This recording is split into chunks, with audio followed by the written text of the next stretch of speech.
नमस्कार दोस्तों, कैसे हैं आप सभी। आशा करती हूँ आप सभी बहुत अच्छे होंगे। आज मैं आप लोगों के लिए लेकर आई हूँ मुंशी प्रेमचंद की लिखी कहानी ब्रह्म का स्वांग। आशा करती हूँ ये कहानी आपको बहुत पसंद आएगी। तो चलिए बढ़ते हैं कहानी की ओर। स्त्री, मैं वास्तव में अभागिन हूँ, नहीं तो क्या मुझे नित्य ऐसे ऐसे घृणित दृश्य देखने पड़ते। शोक की बात यह है कि वे मुझे केवल देखने ही नहीं पड़ते, वरन दुर्भाग्य ने उन्हें मेरे जीवन का मुख्य भाग्य बना दिया है। मैं उस सुपात्र ब्राह्मण की कन्या हूँ जिसकी व्यवस्था बड़े बड़े गहन धार्मिक विषयों पर सर्वमान्य समझी जाती है। मुझे याद नहीं घर पर कभी बिना स्नान और देवोपासना किए पानी की एक बूंद भी मुंह में डाली हो। मुझे एक बार कठिन ज्वर में स्नान आदि के बिना दवा पीनी पड़ी थी। उसका मुझे महीनों खेद रहा। हमारे घर में धोबी कदम नहीं रखने पाता था। चमारिन दालान में भी नहीं बैठ सकती थी। किंतु यहाँ आकर मैं मानो भ्रष्ट लोक में पहुँच गई हूँ। मेरे स्वामी बड़े दयालु, बड़े चरित्रवान और बड़े सुयोग्य पुरुष हैं। उनके यह सद्गुण देखकर मेरे पिताजी उन पर मुग्ध हो गए थे। लेकिन वे क्या जानते थे कि यहाँ लोग अघोर पंथ के अनुयायी हैं। संध्या और उपासना तो दूर रही, कोई नियमित रूप से स्नान भी नहीं करता। बैठक में नित्य मुसलमान क्रिश्चियन सब आया जाया करते हैं और स्वामी जी वहीं बैठे बैठे पानी दूध चाय पी लेते हैं। इतना ही नहीं, वह वहीं बैठे बैठे मिठाइयाँ भी खा लेते हैं। अभी कल की बात है, मैंने उन्हें लेमोनेड पीते देखा। साइस जो चमार है बेरोक टोक घर में चला आता है। सुनती हूँ वे अपने मुसलमान मित्रों के घर दावतें खाने भी जाते हैं। यह भ्रष्टाचार मुझसे नहीं देखा जाता। मेरा चित्त घृणा से व्याप्त हो जाता है। जब वे मुस्कुराते हुए मेरे समीप आ जाते हैं और हाथ पकड़कर अपने समीप बैठा लेते हैं तो मेरा जी चाहता है कि धरती फट जाए और मैं उसमें समा जाऊं।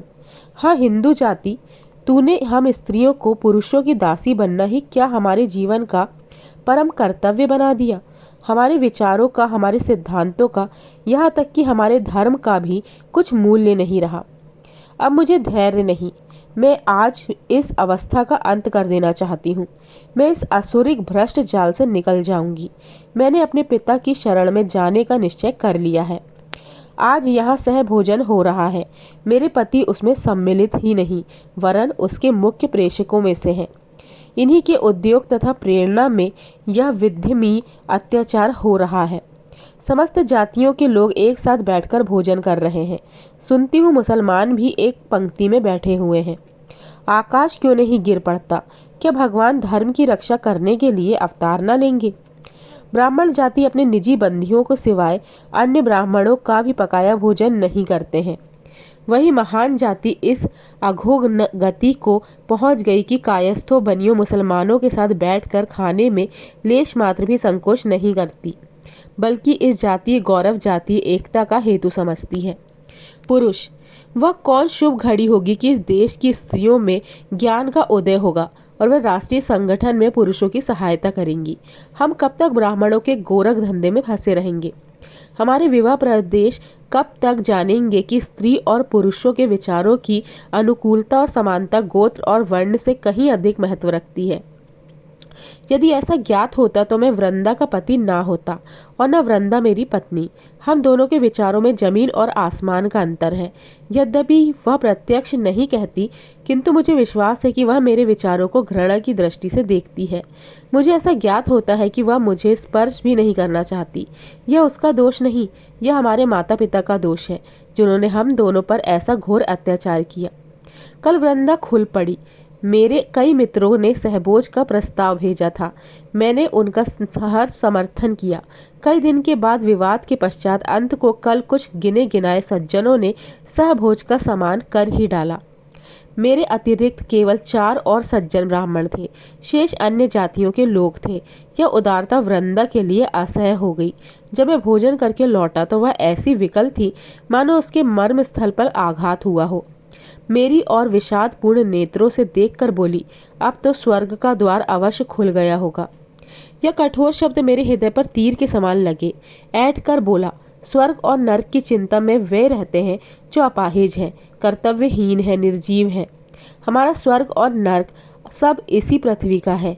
हम इस कर्म क्षेत्र में कुछ और कर जाना चाहते हैं। वृंदा धन्य है आपके पुरुषार्थ को, आपके सामर्थ्य को, आज संसार में सुख और शांति का साम्राज्य हो जाएगा। आपने संसार का उद्धार कर दिया, इससे बढ़कर उसका कल्याण क्या हो सकता है। मैंने झुंझलाकर कहा, अब तुम्हें इन विषयों को समझने की ईश्वर ने बुद्धि ही नहीं दी है तो क्या समझाऊं। इस पारंपरिक भेदभाव से हमारे राष्ट्र का जो हानि हो रही है उसे मोटी से मोटी बुद्धि का मनुष्य भी समझ सकता है। इस भेद को मिटाने से देश का कितना कल्याण होता है, इसमें किसी को संदेह नहीं। हाँ, जो जानकर भी अनजान बने उसकी बात दूसरी है। वृंदा, बिना एक साथ भोजन किए परस्पर प्रेम उत्पन्न नहीं हो सकता। मैंने इस विवाद में पड़ना अनुपयुक्त समझा। किसी ऐसी नीति की शरण लेना आवश्यक जान पड़ी जिसमें विवाद का स्थान ही ना हो। वृंदा की धर्म पर बड़ी श्रद्धा है। मैंने उसी के शास्त्र से उसे पराजित करने का निश्चय किया। बड़े गंभीर भाव से बोला, यदि असंभव नहीं तो कठिन अवश्य है, किंतु सोचो यह कितना घोर अन्याय है कि हम सब एक ही पिता की संतान होते हुए एक दूसरे से घृणा करें, ऊंच नीच की व्यवस्था में मग्न रहे। यह सारा जगत उसी परम पिता का विराट रूप है। प्रत्येक जीव में उसी परमात्मा की ज्योति आलोकित हो रही है। केवल इस भौतिक पर्दे ने हमें एक दूसरे से पृथक कर दिया है। यथार्थ में हम सब एक हैं। जिस प्रकार सूर्य का प्रकाश अलग अलग घरों में जाकर भिन्न नहीं हो जाता, उसी प्रकार ईश्वर की महान आत्मा पृथक पृथक जीवों में प्रविष्ट होकर विभिन्न नहीं होते। मेरी इस ज्ञान वर्षा ने वृंदा के शुष्क हृदय को तृप्त कर दिया। वह तन्मय होकर मेरी बात सुनती रही। जब मैं चुप हुआ तो उसने मुझे भक्ति भाव से देखा और रोने लगी। स्त्री, स्वामी के ज्ञानोपदेश ने मुझे सजग कर दिया। मैं अंधेरे कुएं में पड़ी थी। इस उपदेश ने मुझे उठाकर पर्वत के ज्योतिर्मय शिखर पर बैठा दिया। मैंने अपनी कुलीनता से, झूठे अभिमान से, अपने वर्ण की पवित्रता के गर्व में कितनी आत्माओं का निरादर किया। परमपिता, मुझे क्षमा कीजिए। मैंने अपने पूज्यवाद पति से इस अज्ञान के कारण जो अश्रद्धा प्रकट की है, जो कठोर शब्द कहे हैं, उन्हें क्षमा करना। जब से मैंने यह अमृतवाणी सुनी है, मेरा हृदय अत्यंत कोमल हो गया है।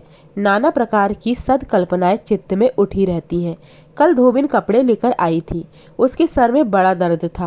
पहले मैं उसे इस दशा में देखकर कदाचित मौखिक संवेदना प्रकट करती अथवा मेहरी से उसे थोड़ा तेल दिलवा देती, पर कल मेरा चित्र विकल उठा।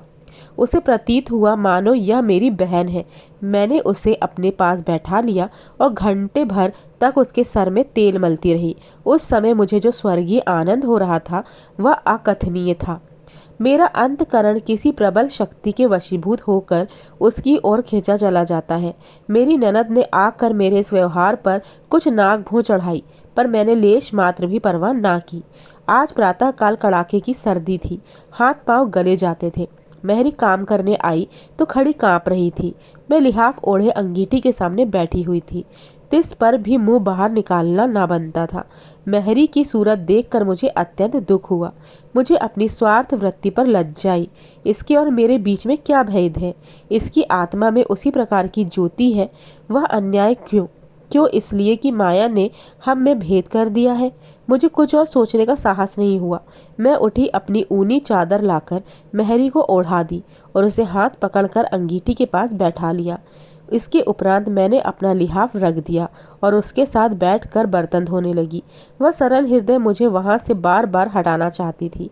मेरी ननद ने आकर मुझे कौतूहल से देखा और इस प्रकार मुंह बनाकर चली गई मानो मैं क्रीड़ा कर रही हूँ।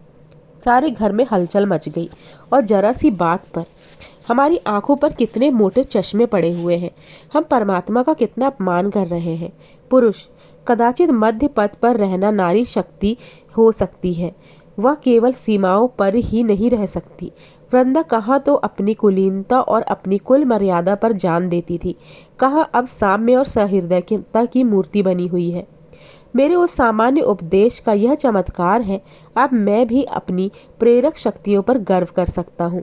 मुझे उसमें कोई आपत्ति नहीं है कि वह नीच जाति की स्त्रियों के साथ बैठे, हंसे और बोले, उन्हें कुछ पढ़कर सुनाए, लेकिन उनके पीछे अपने को बिल्कुल भूल जाना मैं कदापि पसंद नहीं कर सकता।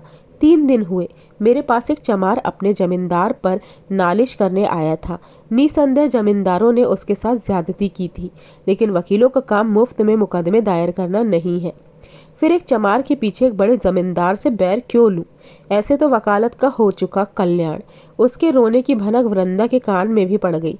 बस वह मेरे पीछे ही पड़ गई कि उस मुकदमे को जरूर लो। मुझसे तर्क वितर्क करने पर उद्धत हो गई। मैंने बहाना करके उसे किसी प्रकार टालना चाहा, लेकिन उसने मुझे वकालतनामे पर हस्ताक्षर करा और तब पिंड छोड़ा। उसका परिणाम यह हुआ कि पिछले 3 दिन मेरे यहाँ मुफ्तखोर मुवक्किलों का तांता लगा रहा और मुझे कई बार वृंदा से कठोर शब्दों में बातें करनी पड़ी। इसी से प्राचीन काल के व्यवस्थाकारों ने स्त्रियों को धार्मिक उपदेशों का पात्र नहीं समझा था। इनकी समझ में यह नहीं आता कि प्रत्येक सिद्धांत का व्यवहारिक रूप कुछ और ही होता है। हम सभी जानते हैं कि ईश्वर न्यायशील है, किंतु न्याय के पीछे अपनी परिस्थिति को कौन भूल सकता है। आत्मा की व्यापकता को यदि व्यवहार में लाया जाए तो आज संसार में साम्य का राज्य हो जाए, किंतु उसी भांति साम्य जैसे दर्शन का एक सिद्धांत ही रहा और रहेगा। वैसे ही राजनीति भी एक अलभ्य वस्तु है और रहेगी। हम इन दोनों सिद्धांतों की मुख्य कंठ से प्रशंसा करते हैं, उन पर तर्क करेंगे, अपने पक्ष को सिद्ध करने में उनसे सहायता लेंगे, किंतु उनका उपयोग करना असंभव है। मुझे नहीं मालूम था कि वृंदा इतनी मोटी सी बात भी ना समझेगी। वृंदा की बुद्धि दिनों दिन उल्टी होती जाती थी। आज रसोई में सबके लिए एक ही प्रकार के भोजन बने। अब तक घर वालों के लिए महीन चावल पकते थे, तरकारियां घी में बनती थी, दूध मक्खन आदि दिया जाता था। नौकरों के लिए मोटा चावल, मटर की दाल और तेल की भाजियां बनती थी। बड़े बड़े रईसों के यहाँ भी यही प्रथा चली आती थी। हमारे नौकरों ने कभी इस विषय में शिकायत नहीं की, किंतु आज देखता हूँ वृंदा ने सबके लिए एक ही भोजन बनाया है। मैं कुछ बोल ना सका, भौचक्का सा हो गया। वृंदा सोचती होगी कि भोजन में भेद करना नौकरों पर अन्याय है। कैसा बच्चा का सा विचार है, ना समझ। यह भेद सदा रहा है और रहेगा। मैं राष्ट्रीय एक का अनुरागी हूँ। समस्त शिक्षित समुदाय राष्ट्रीयता पर जान देता है, किंतु कोई स्वप्न में भी कल्पना नहीं करता कि हम मजदूरों या सेवानिवृत्त अधिकारियों को समता का ध्यान देंगे। हम उनमें शिक्षा का प्रचार करना चाहते हैं, उनको दीनावस्था से उठाना चाहते हैं। यह हवा संसार भर में फैली हुई है। इसका मर्म क्या है, यह दिल में भी समझते हैं, चाहे कोई खोल कर ना कहे। इसका अभिप्राय यही है कि हमारा राजनीतिक महत्व बढ़े, हमारा प्रभुत्व उदय हो, हमारे राष्ट्रीय आंदोलन का प्रभाव अधिक हो। हमें यह कहने का अधिकार हो जाए कि हमारी ध्वनि केवल मुट्ठी भर शिक्षित वर्ग ही नहीं है, वरन समस्त जाति की संयुक्त ध्वनि है। पर वृंदा को यह रहस्य कौन समझावे? स्त्री: कल मेरे पति महाशय खुल पड़े, इसलिए मेरा चित्त खिन्न है। प्रभु, संसार में इतना दिखावा, इतनी स्वाधीनता है, हम इतने दीन घातक हैं। उनका उपदेश सुनकर मैं उन्हें देवतुल्य समझने लगी थी। आज मुझे ज्ञान हो गया कि जो लोग एक साथ 2 नाव पर बैठना चाहते हैं, वे ही जाति के हितैषी कहलाते हैं। कल मेरी ननद की विदाई थी, वह ससुराल जा रही थी। बिरादरी की कितनी ही महिलाएं आमंत्रित थी।